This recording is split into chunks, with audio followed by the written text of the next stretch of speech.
Agora eu fico muito feliz de estar na tribuna nesse momento histórico em que o presidente Lula saiu humilhado e entra para a história como o primeiro presidente da República desde 1988, na história da nova República, a ter uma indicação rejeitada pelo Senado Federal de indicação do Supremo. E o melhor de tudo isso, muito dificilmente dá tempo do Lula fazer outra indicação e articular sua aprovação no Senado. Mas então o plenário do Senado Federal impõe a primeira derrota da história da nova República na indicação de um ministro do Supremo Tribunal Federal.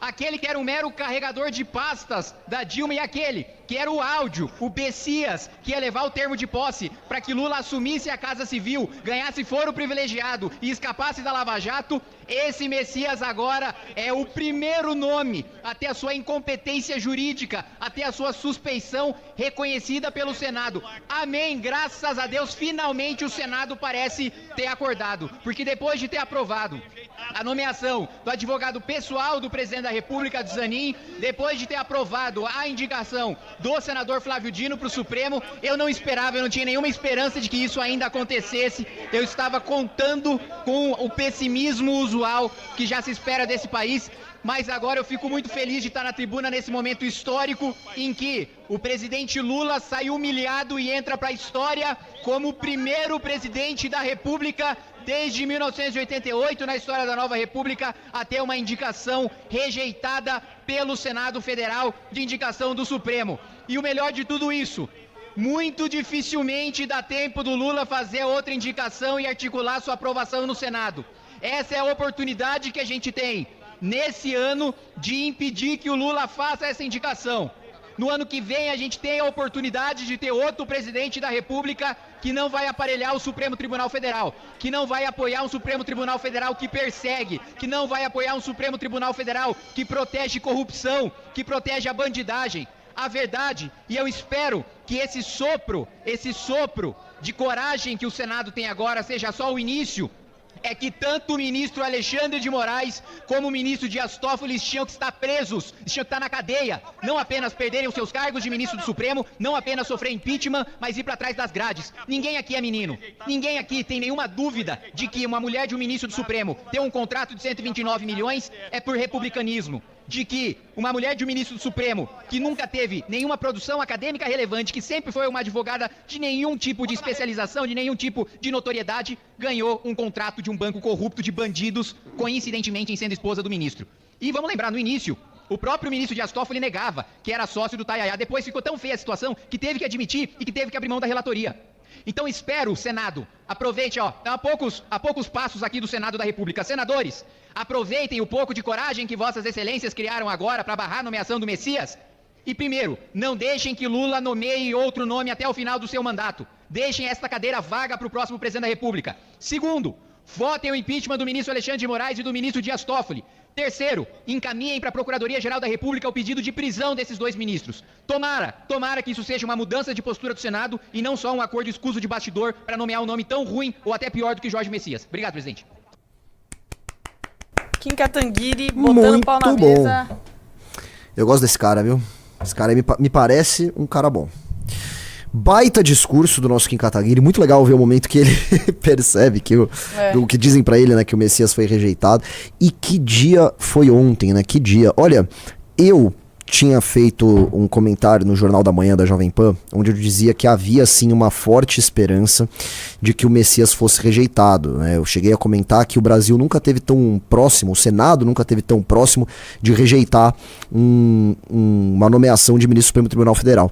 Aí, ao longo do dia, eu fui assistindo a sabatina. E aí eu comecei a olhar aquilo e falar, ixi, vai ser uma marmelada de novo. Falei mó besteira, negócio vai passar e vai passar tranquilo. Todo mundo achou isso. Pois é, porque assim, a oposição não confrontou, né, eu não vi, pelo menos, eu assisti uma boa parte, eu não vi nenhum momento em que questionam o Messias sobre aquele episódio patético, aquele episódio vergonhoso onde ele tava com uma maleta, né? Ele tava sendo um office boy de luxo do Lula.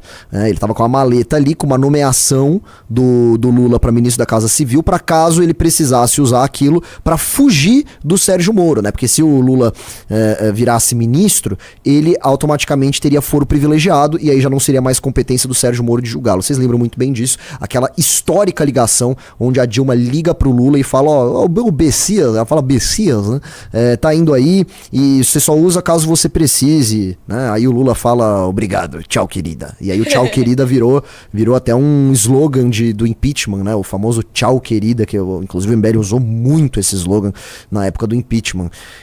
Então eu não vi os senadores falarem sobre isso, não vi ele sendo questionado sobre isso. Se eu tiver errado, por favor, me corrijam, mas eu não consegui assistir tudo, evidentemente, mas se vocês tiverem visto isso, por favor, digam aí, eu não vi.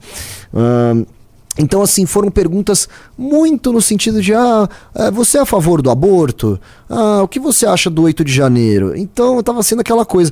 E as declarações do Messias estavam sendo muito no sentido de que ele apoiava as ações arbitrárias e autoritárias do STF e que ele seria mais um vetor de acúmulo de poder dentro do Supremo Tribunal Federal. Não estava aparecendo pelas declarações dele que ele seria uma espécie de resistência interna a essa sanha maluca de poder que o STF vem obtendo ao longo dos últimos anos aí, né? Pelo contrário, parecia que ele ia dar continuidade a isso. Aliás, sequer questionaram sobre a fala dele, dizendo que os responsáveis pela Lava Jato tinham que ser punidos, né? E várias declarações polêmicas, para dizer o mínimo, que o Messias deu. Ele não foi confrontado diretamente, essa é a verdade. Aliás, os setores do... Setores não, a bancada ali dos evangélicos apoiando, tá? Sob a liderança lá do senhor Silas Malafaia, né? Que são vários senadores que são liderados pelo Silas Malafaia, todos já tinham comprado o Messias. E aí a gente vê que ele foi rejeitado, a gente diz, pô, que bacana, quer dizer que foi vitória da oposição, finalmente a oposição fez alguma coisa? Não. Eu imagino, Elo, que você tenha separado pra gente a fala do Flávio Bolsonaro sobre ontem. Eu separei um montão de coisa. Você é incrível, você é perfeita. Então, antes disso aí, eu quero ver o Flávio Bolsonaro. O que o Flávio Bolsonaro falou sobre isso? Porque vocês devem ter visto já. Mais um escândalo. Não é essa. É esse aqui. Depois a gente volta pro discurso, que eu quero mostrar. Aí, ó. O Messias tinha acabado de ser rejeitado e foram questionar o Flávio Bolsonaro. Ó, você teve Pô, foi uma vitória sua essa? Vamos ver o que ele disse. A cultura política do próprio Alcolumbre não é uma vitória dele, não dá pra gente dizer isso? Olha, mais uma vez, eu não participei de articulação política, eu não pedi votos contra, eu apenas dei a minha opinião por que eu votaria contra, e quem me perguntou foi isso que eu falei, não corri atrás de votos. Agora, obviamente, para acontecer um placar desse, tem que haver uma mobilização, né, de algumas lideranças, mas não foi o meu caso. A cultura política foi correndo pra falar, não tem nada a ver com isso daí. Não sei porque imitei o pai dele aí, mas é que eu não sei imitar o Flávio Bolsonaro especificamente, mas eles falam parecido até. Então assim, ele foi correndo pra dizer que ele não tinha nada a ver com isso. Parece é um baita de um covarde. Parece que ele tá, assim, o Flávio, ele tá desesperado, ele tá atirando pra todos os lados, tá? Ele tá atirando pra todos os lados. Eu separei bastante coisa aqui sobre ele, inclusive. Na verdade, ele não tá atirando pra lado nenhum. É esse que é o problema, é o contrário, porque ele fica tanto... Eu entendi o que você quis dizer, né? Eu tô só fazendo uma brincadeira... Ele tá tentando... Então, assim, ele abre tantas concessões, que você começa a não ver diferença nenhuma entre ele e um esquerdista. Então, assim, ele deixou claro... Diz ele que votou contra, eu duvido. Então, ele deixou claro que ele não fez nada pra tirar o... secreto? É secreto? É secreto. Nossa. É secreto. Então, assim, ele não fez nada, isso ele mesmo dizendo, pra tirar o Messias. Aí chega naquela votação do PL da misoginia, ele vota a favor. Aí vem PEC da escala 6x1, o partido dele é a favor. Logo, e como ele não veio dizer o contrário, presumo eu que ele seja a favor também. Em relação a diversos problemas do Brasil, ele tem as mesmas propostas do PT. Aumentar benefício, aumentar auxílio. Nossa, que surpresa. Então você começa a ver essas coisas. Outra coisa, ele é contra endurecimento de penas, né? Perguntaram pra ele uma vez, ele falou, não, eu já acreditei mais nisso, hoje em dia eu não sou assim. Quer dizer, a única diferença entre o Flávio Bolsonaro e o Lula é que ele não se chama Lula. É isso. É que no RG dele, no CPF dele, tem outro nome. Né? Na prática, os dois estão convergindo tanto pro centro, né? Tanto o Lula como o Flávio. O Lula também não é mais aquela esquerda radical, a gente sabe muito bem disso. Então eles vão convergindo tanto pro centro que você começa a não ver diferença entre os dois. Mas enfim, o que eu tava querendo dizer aqui é o seguinte. Você tem essa declaração patética, covarde, maldita do Flávio Bolsonaro, que se ele fosse um... Sabe, a gente sabe que ele é pilantra, mas pô, pelo menos seja um pilantra eficiente. Vira lá e fala assim, não, eu articulei, eu trabalhei pra caramba por essa vitória. Porque já foi, já passou mesmo, né? Então faz isso, sei lá, engana um pouco, mas não, né? Nem pra enganar ele tem coragem. E aí ele diz que não fez nada sobre isso. Aí você tem aquele abraço asqueroso, aquele abraço romântico do Sóstenes Cavalcante com o Messias. Logo, né, a gente presume ali que o Sóstenes Cavalcante também estava apoiando o Messias, né? Foi um abraço longo, apertado, uma coisa esquisitíssima. A Heloísa pode buscar aqui pra gente. Aí, ó, pronto, põe aí. Olha isso aqui, né? E tem a justificativa dele também que eu trouxe, tá? Ah, é? Ele falou sobre esse abraço? Ele falou. Ah, isso eu não vi, vai ser interessante. Vamos lá. Sérgio Moro. Ó, que abracinho gostoso. Presidente, primeiro quero cumprimentar aqui o indicado, o ministro Jorge. Quase não solta, quase dá beijo na boca. Cara, são Jorge mais de 20 Messias. segundos de abraço, cara. E as perguntas que faço fazem parte do processo. Por favor, o pessoal do lado que tá falando alto, por favor, vamos parar. Vou ter que mandar por... Cara, uma coisa que eu Intimidade, acho né? que sempre acontece, toda vez que eu vejo alguma cena no plenário, alguma coisa assim, sempre tem sempre uma zona, parece uma sala de aula que o professor acabou de chegar e ninguém respeita, ninguém senta no lugar, ninguém fica calado. Meu, é uma zona. Polícia Legislativa esvaziar. As minhas indagações fazem parte do Sérgio Moro. Bom, e aí, a gente já vai ver a justificativa dele, mas assim, então você tem a declaração do Flávio Bolsonaro, você tem o abraço do Sóstenes, que é do PL, você tem a declaração do presidente do PL, Valdemar da Costa Neto, dizendo que o Messias era um homem de bem. Ou seja, isso não foi uma vitória da oposição. A oposição não fez nada pra barrar o Messias, pelo contrário, eles estavam operando para que ele passasse. Pô, então o que foi que aconteceu que barrou? Evidentemente foi o rompimento entre o Alcolumbre e o Lula. Por que se deu esse rompimento? O principal motivo foi porque eles queriam o Pacheco como quem chegou aí. Então era evidente que não seria a oposição que faria essa articulação, tá? Eu espero que isso tenha ficado bem claro para todos vocês. Tanto é que a própria oposição não tá reivindicando essa vitória, né? Eles mesmos sabem que não cola essa narrativa toda. Aí, sabe o que eu quero mostrar? Entra no Twitter do senhor Sérgio Moro. Heloísa, eu vi um negócio hoje que me deu ânsia de vômito. E olha que eu nunca fui um apoiador de Sérgio Moro enquanto... olha, eu ia falar enquanto senador, mas nem enquanto ministro, também não.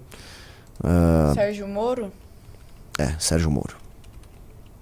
Esse rato, né? Esse rato que é o senador Sérgio Moro, aliás, um dos senadores mais inúteis que o Brasil tem, e olha que de senador inútil a gente entende bastante, né? O cara que não faz nada. O Sérgio Moro, ele não faz absolutamente nada no mandato dele. A única coisa que ele tem pra ostentar é que ele foi o cara que um dia, uma vez, mandou prender o Lula. Condenou o Lula. Só. Vamos lá, bota nas respostas ali, ó. Clique em respostas. Vamos ver o que esse verme postou. Desce um pouco mais. Aí, ó, pronto. Pum, mostra isso na tela. O Flávio e a resposta do Sérgio Moro. Não. Isso, pronto. Tá ótimo assim. Então veja. Aqui você tem dois ratos oportunistas. O primeiro é o Flávio Bolsonaro, que tá aí comemorando, né? Sendo que ele mesmo admitiu que ele não fez nada pra isso. Então ele tá comemorando como a gente comemorou aqui, né? Como alguém de fora, né? E aí vem o Sérgio Moro, né, e fala assim, parabéns, nosso futuro presidente. Esse é o cara que saiu do governo Jair Bolsonaro e veio dar declarações públicas de que o Jair Bolsonaro estava instrumentalizando a Polícia Federal por meio do seu cargo enquanto presidente da República para livrar justamente o Flávio Bolsonaro das acusações extremamente suspeitas, para dizer o mínimo, de rachadinha, de peculato. Aí esse cara, que é muito difícil comentar sobre Sérgio Moro sem xingar, né? Mas eu vou tentar, porque eu também não quero perder a educação aqui, né? Aí chega o Sérgio Moro, que falou, não, eu não vou fazer parte disso, eu vou sair aqui. Ele teve a sua reputação destruída pelos Bolsonaro. Ele foi taxado como traidor. E eu já falei várias vezes aqui, o pior pecado que alguém pode cometer é o de traição. Então tentaram colocar nele a pecha de traidor. Colocaram nele a pecha de abortista. Vamos lembrar disso, né? Falam que o Sérgio Moro defendia o aborto. Tentaram defenestrar a imagem dele. E aí agora, que ele quer ser candidato ao governo do estado do Paraná, vai ganhar. Esse que é o mais patético, ele vai ganhar. né? E vai ganhar com folga, talvez ganhe até no primeiro turno. Aí ele se junta com o Flávio Bolsonaro, ele entra no PL, que era um partido que ele estava criticando já duramente, dizendo que o Valdemar da Costa Neto era um corrupto. E ele entra nesse partido e tira foto junto com o Flávio Bolsonaro e faz bajulações públicas com o Flávio Bolsonaro. Se vocês olham isso aqui, vocês não se enojam. Eu não sei mais o que dizer. Inclusive você aí do Paraná, é uma vergonha. Tá? Eu sinto informar aqui, mas é uma vergonha que o seu estado provavelmente vai colocar esse cara como governador, provavelmente no primeiro turno. Provavelmente no primeiro turno. Um cara que enquanto senador foi imprestável. Imprestável. Outro que também votou, até porque foi unânime a votação, também votou a favor daquele PL nojento da misoginia. Que é um PL de censura, que é um PL de perseguição, que dá um canhão pra esquerda usar contra opositores políticos. Esse vagabundo desse Sérgio Moro votou a favor. Ele não serve pra nada, entendam isso. Ele não serve pra nada. Ah, mas teve um dia lá que ele era juiz e aí ele condenou o Lula. Como qualquer juiz que fosse minimamente honesto ali na hora de analisar as provas condenaria. Qualquer juiz. Que as provas eram gritantes. E digo mais, fez cagada enquanto juiz também. Sempre falei isso aqui, não tô falando só agora não, né? Porque alguns podem pensar, agora que o Sérgio Moro é um traidor é fácil você falar isso. Não. Eu sempre defendi essa posição. Fez cagada ao longo da condução daquele processo, o que inclusive corroborou para que por meio de uma manobra se anulassem as decisões e hoje o Lula, pasmem, é presidente. Ele sempre foi ruim, incompetente, desonesto. E esse tweet que a Heloísa estava mostrando pra gente aqui, né, do Flávio Bolsonaro, do Sérgio Moro respondendo o Flávio Bolsonaro, apenas escancara essa realidade. Agora sim dá pra chamar abertamente de traidor, porque agora sim traiu verdadeiramente os valores que ele dizia ter defendido no passado, né?